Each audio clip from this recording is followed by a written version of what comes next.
Now, I've been already with your fiancés and I talked to them.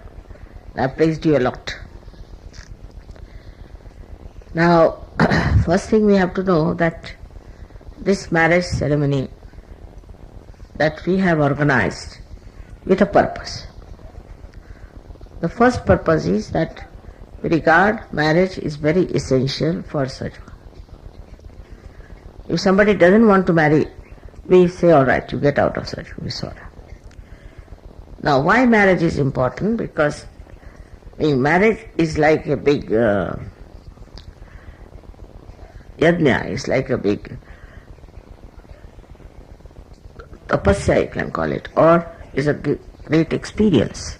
How to achieve balance, how to become a witness, and how to become the spirit. It's very important. Now the first and foremost thing we have to know that he is your husband and nobody else is your husband. Nobody is more important than he is. See, men are very easy to be controlled. If you can make them feel they are the most important people for you, then you can manage them very well.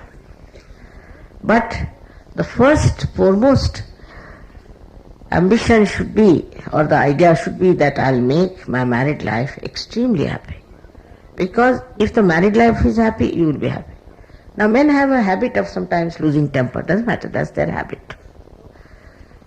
So you shouldn't immediately become the same type, but you can little bit in a womanly way try to put your sweet device of smiling it or laughing it out or little bit showing nice somehow, but not to make it serious. It's very important. So how to handle the men, especially your husbands, is an art. And that art you will achieve gradually when you start seeing. But if you start finding faults with the men and start saying, you can't do this, you can't do this, you don't know how to drive or how to do this, all these things, then you are finished. You must say you are the best driver. You are the best. That's the way you have to deal with them. But not that you are befooling them, because you say this because you love.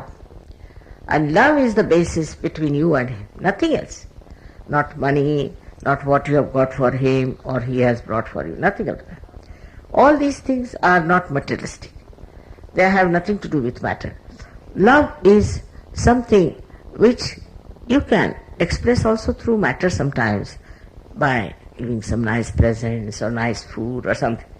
But the most important thing is your heart. You should not cheat in any way. You should not be hypocritical and you should not try to do something that is not pure. So in Sahaja Yoga, the purpose of these marriages is to have you connected internationally, so you all transcend all the barriers of your nationality, barriers of racialism, barriers of caste, barriers of so much of materialism. So you should not compare your husband with anyone. He is your husband. And you shouldn't expect too much from him. He's not given me this, he has not done that for me, he is like this. It's not necessary. You must always think what I have done for him. Also, what's wrong with me. Now some people, especially in the West, is very common, that after marriage they think that they have to work out marriage. It's no working out. You see, like they think that as you work out your kitchen, work out your thing, it's not like that. It's spontaneous between the two human beings who are realized souls. It is not that you are working out anything, but spontaneously you are going to enjoy. Spontaneously. Now, if you become extremely critical and try to show you are very brilliant and this, it's not going to work. To be humble, keep quiet. Those who are really intelligent always keep quiet and watch things. But those who are not are bumptious. The more you are in Sahaja Yoga, the more you will be respected by him and by everybody else. Apart from that, there are so many saints who want to be born. Once you have a very happy married life among yourselves, those saints will be born to you, and it will be such a blessing and joy for you. So try to understand, not to boss your husband or try to put him right or do things, and in a very, I've seen some ladies who are extremely tense, very tense type. They can never give joy. They are themselves not in joy. How can they give joy? So the tension should not be there at all of any kind. Be relaxed. You are the other side of Sahaja Yoga, which gives peace, joy, nourishment, and also complete tranquility. In the family, you are responsible for tranquility. Even if husband is angry, children are fighting, if the mother is tranquil, you can control all the situation. So the situation has to be controlled in a way that you make life happy for everyone. Sometimes women feel very angry when I tell them that first feed your children, your husband, and then you eat yourself. Because that is the job of a woman. Like a man should go earn living, do what he wants to do, job and all that. But the woman has to really look after the husband, look after the family, look after everything. Also you'll find our Indian husbands not so good as far as the gardening is concerned, or you can say they don't know how to mend anything like cars or your plumbing. They don't know. So it doesn't matter. Take it easy. Gradually they'll pick up. And they'll learn and they'll do it. But don't become impatient with them. Just make fun of it. See? Just make fun. That's the best way to manage it. And that don't expect too much that they will do this nicely. Sometimes they cannot clean the utensils properly. They don't know how to do it. So all right, just make fun of it and just enjoy it. Because they have no, you see, in England or America, I've seen anywhere, they have no servants at all. While we have servants here, so all these boys are spoiled by the servants. So they are absolutely good for nothing as far as these things are concerned. But if you just try to teach them and help them, they will definitely go all out to do it. So the only thing you have to do is to love them with a clear heart and all the time forgive and let them know that she's the only one I have in the whole world, apart from the Holy Mother. Of course, I am not against divorce, but I am not for it.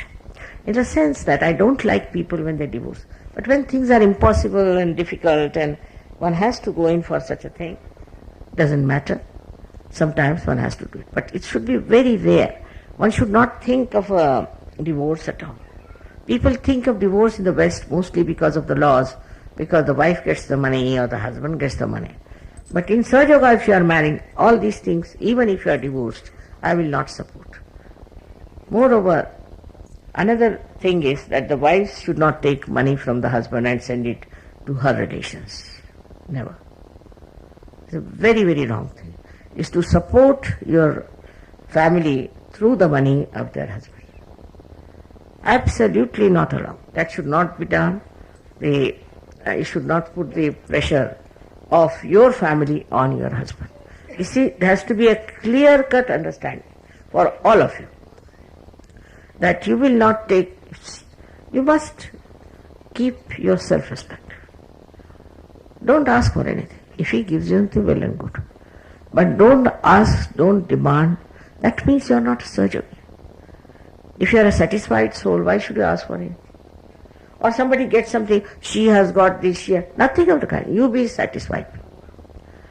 And this is how some girls snag their husbands very much. Most important thing is that you should not talk about your past at all. Because past is finished, now you are Sahajogis, you are all realized souls. So you don't have to say a word about your past. Even if husband starts talking, you just stop. And tell him, we are to live in the present. Don't tell us about your past. I don't know why people think that they will look more attractive if they talk about all the past nonsense they did. Or to say that my mother was so bad, all psychological nonsense. Not to put your parents into jeopardy by saying they are very bad, they are no good, this, that. Just forget the past and live in the present, because in the present resides the reality. And the reality is the ocean of joy. You should not nag him for anything. Supposing he doesn't like some things, you shouldn't do it. Whatever he doesn't like, small things, like I was married in a family which was culturally very different. Very different. And they don't wear flowers. You see, and in India, all the married ladies, down south, I'm saying, in my community, all wear garlands around their buns and things. Is always done. So my husband said, no, better not do it, because, here in our community only the bad women wear that to attract men. Since that day I've never worn it. Not important. So also you must understand, now you have to take to the style of life of your husband. He is fond of entertaining, look after that. Women should be entertaining, they should look after her. They should not mind if somebody comes to stay with them or lives with them, or they should not try to show. On the contrary, they should be happy they are able to look after someone who is a Sahajogi. So for the Sahajogis, you must keep always your heart open, your house open. There are so many things which I would like to tell you, but in this short time I have to just say that it is the responsibility of the women to make their marriages happy. Depends on their intelligence and on their dedication to Sahajoga. It's your responsibility. And if you see in a wider sense, the responsibility of making a good society is that of a woman. Even if she has to suffer, she can. She's like this Mother Earth, she can suffer it. She never feels she suffers. She's so great. You are Shaktis. So, as Shaktis, if you have to suffer, you don't mind. And what you have to feel is that we are responsible for making our Sahajoga society a perfect society. That's our responsibility. All your greed, all your ambitions, everything should be directed towards making a very, very happy married life. I wish all of you a very happy and prosperous married life.